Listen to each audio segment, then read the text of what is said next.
Today I have Stephanie Valenzuela, Darlington City Councillor, running for Borough Mayor.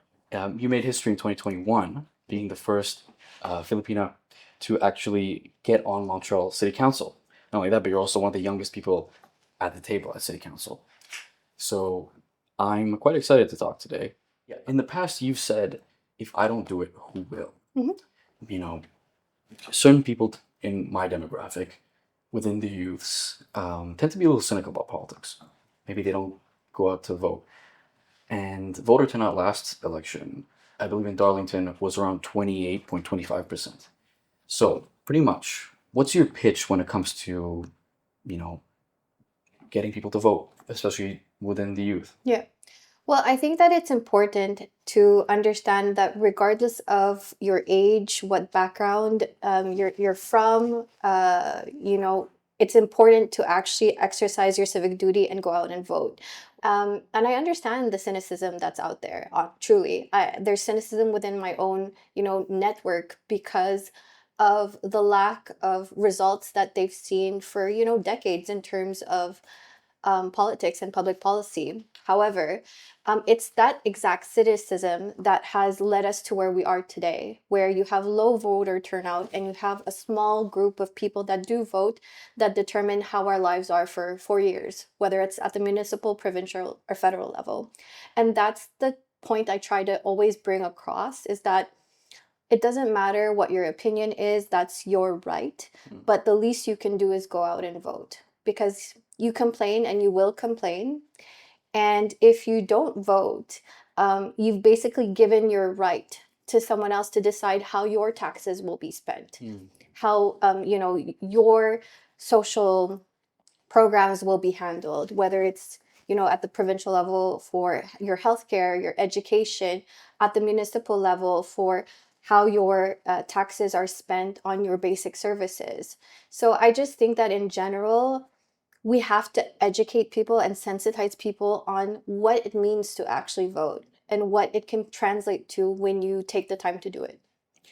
And just jumping off of that, actually, relative to Ensemble Montréal, what's your general pitch for them, for the party itself?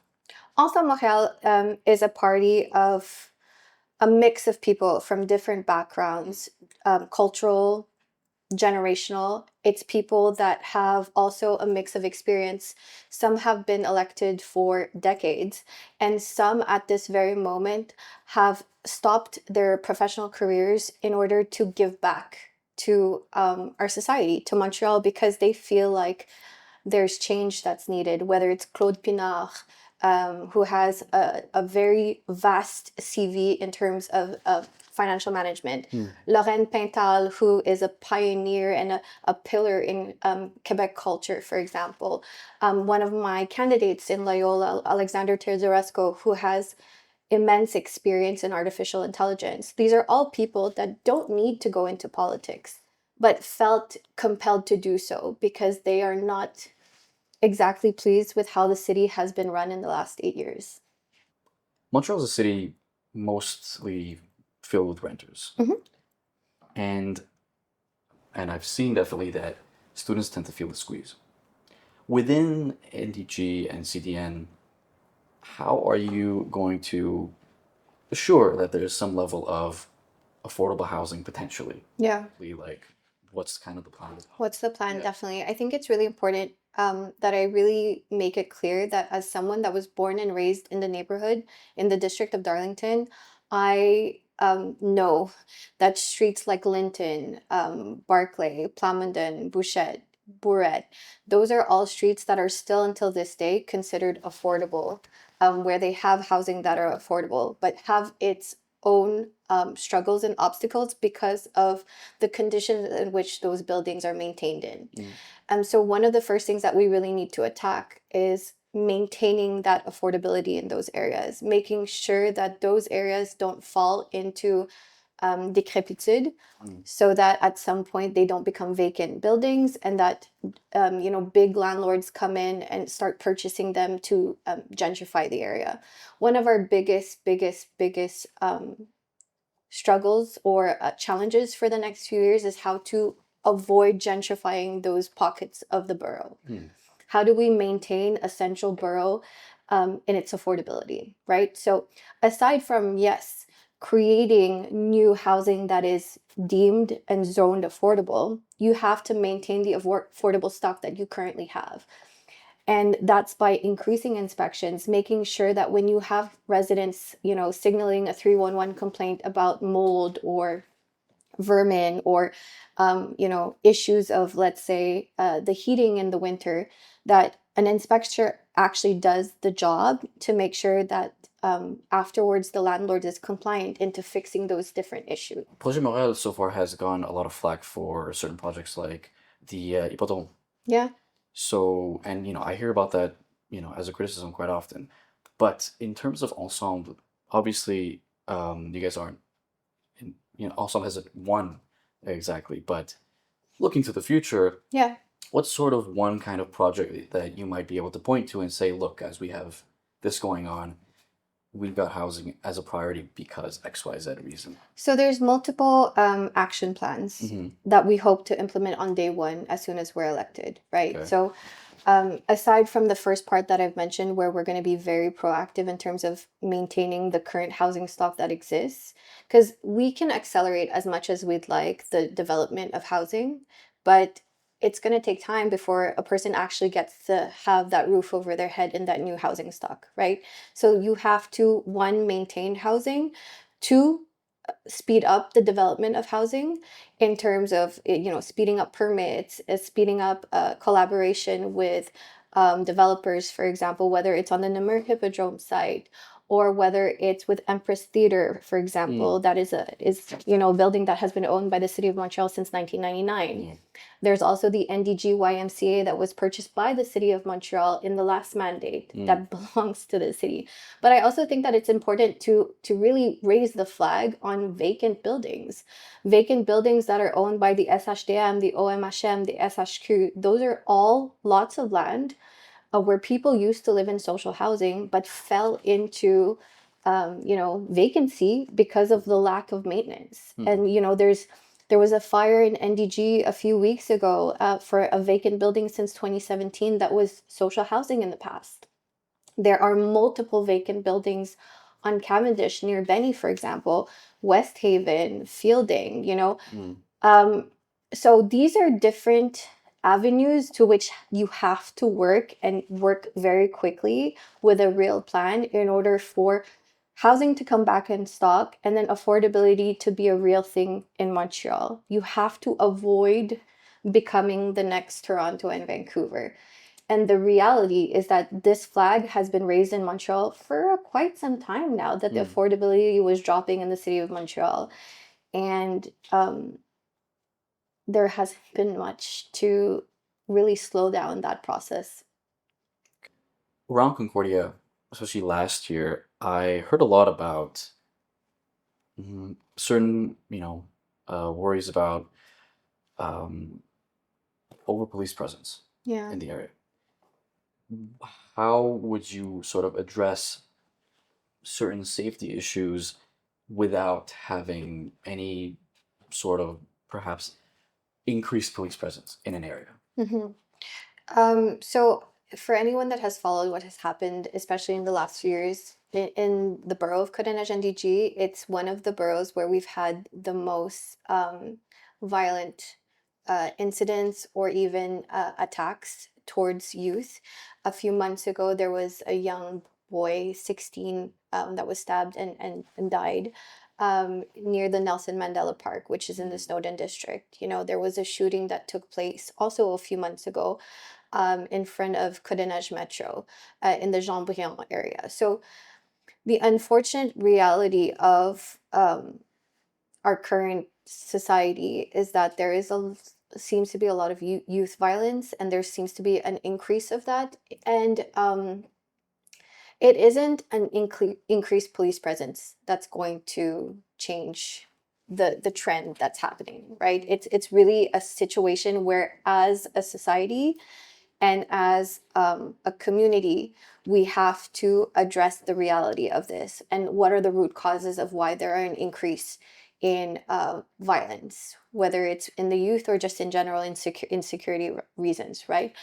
In order to really talk about the increased presence of police in the downtown core, I think it's important to understand like why there's an increased presence, and there's different reasons specifically to downtown. You know, do I agree with the increased presence of the police being the solution? No, I don't think it is the solution. However, for a lot of people that have been feeling a sentiment of insecurity, the visibility of them might help them in terms of the feeling of being safer, but it's a false perception because their presence doesn't stop things from necessarily happening, right? It's and what happens when they're not visible, you know? So I think that there are many things that we need to be doing as a society and as a municipality, but we have to be working with our partners. And one of our main partners are the community organizations. I used to work for the Côte-des-Neiges Black Community Association as a site coordinator for a program called Strengthening Families Program. It was honestly one of the best programs, and it is still one of the best programs. It's a program where you work with families and youth, depending on the age and the program, and you help them basically get through some communication issues, especially if there are issues of delinquency, if there are tendencies of the child going into avenues of criminality. And you really are able to proactively put a stop to it, or at least accompany the family through the process. So we as a society need to invest more in programs where you're giving families and youth the tools to not go into those avenues, unfortunately, of, you know, dealing, whether it's dealing or violence or that's just the truth. Like, as somebody that grew up in Côte-des-Neiges and NDG, I've seen all the waves where when I was younger, like, we couldn't walk out at night because you didn't know which gang was fighting which gang near the metro station. Really? Yeah, so we are far from that, but I fear that we get back there. So, like, we have to invest in programs for youth to have access to sports, access to culture, access to the arts. And we have to really do it in a way that it's accessible to everyone, where cost doesn't stop them from being able to do that. Okay. Yeah. Okay. Well, there's something else about this borough that I love talking about, and I also love hearing about endlessly, which is mobility within the borough, obviously within Montreal, but also within this borough. Will there be potentially, obviously, because there's also going to be an audit of the bike paths within the first 100 days of if Ensemble wins.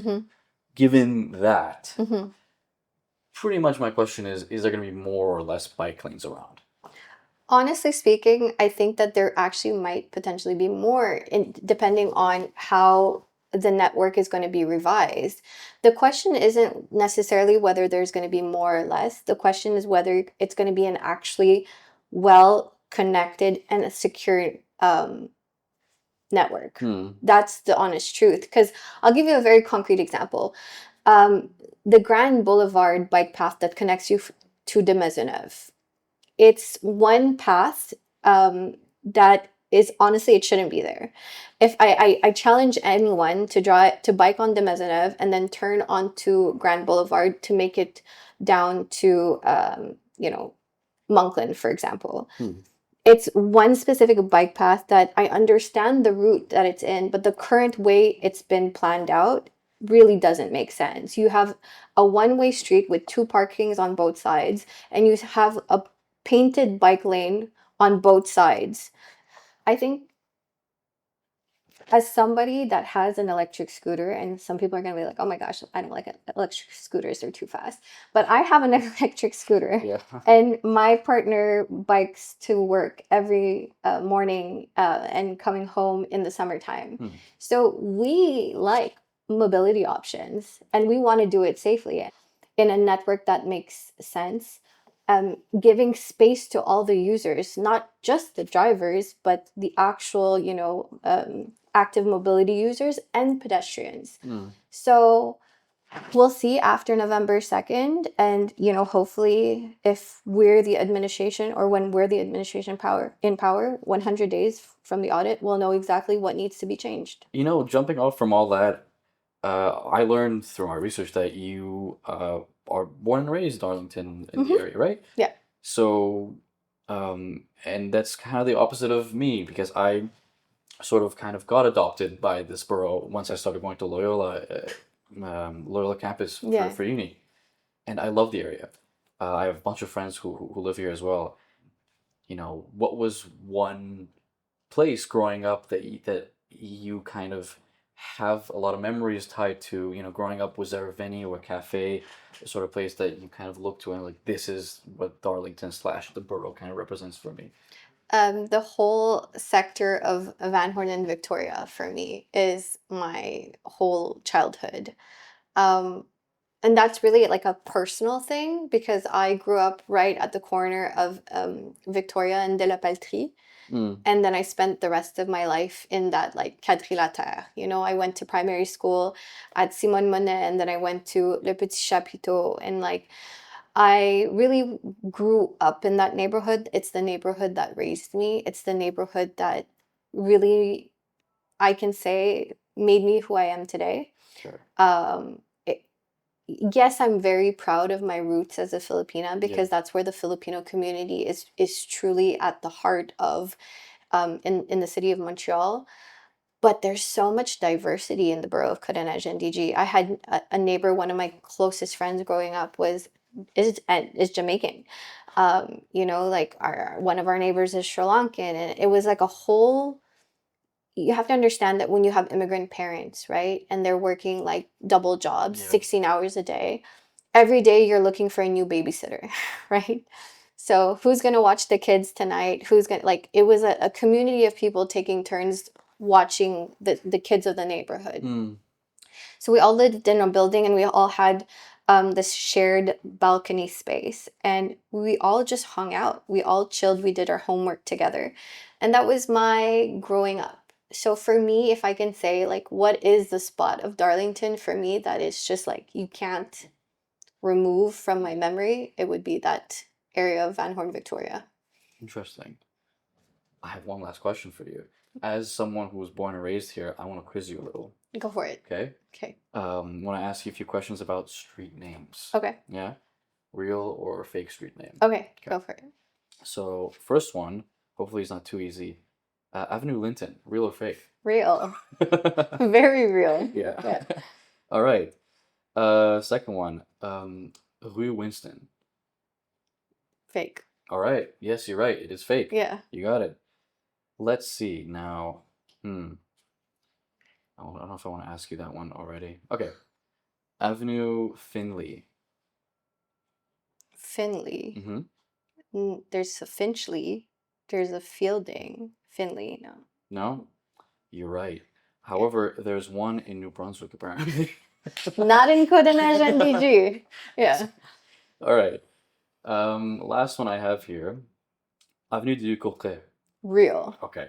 Yeah. I feel like I made it too easy. Yeah. De Courtrai's in my district too, Yeah. so. That's kind of why I picked it, yeah. All right, so perfect. All right, so pretty much you knew, you passed flying colors, actually, yeah. All right, so that was pretty much all the questions I had for you today. Is there anything that you kind of want to leave us with that you didn't mention, that didn't come up, that you just want to get out there? Well, I just want to remind everyone to actually go and vote. Okay. Like, please go and vote. You are very fortunate that this year there's a pilot project where they're going to actually open voting polls, voting stations in universities and CEGEPs. So please go vote. Like, I'm not even asking you to vote for me. Just go vote. Yeah. All right. Well, thank you so much. I appreciate your time. Thank you. Thank you so much.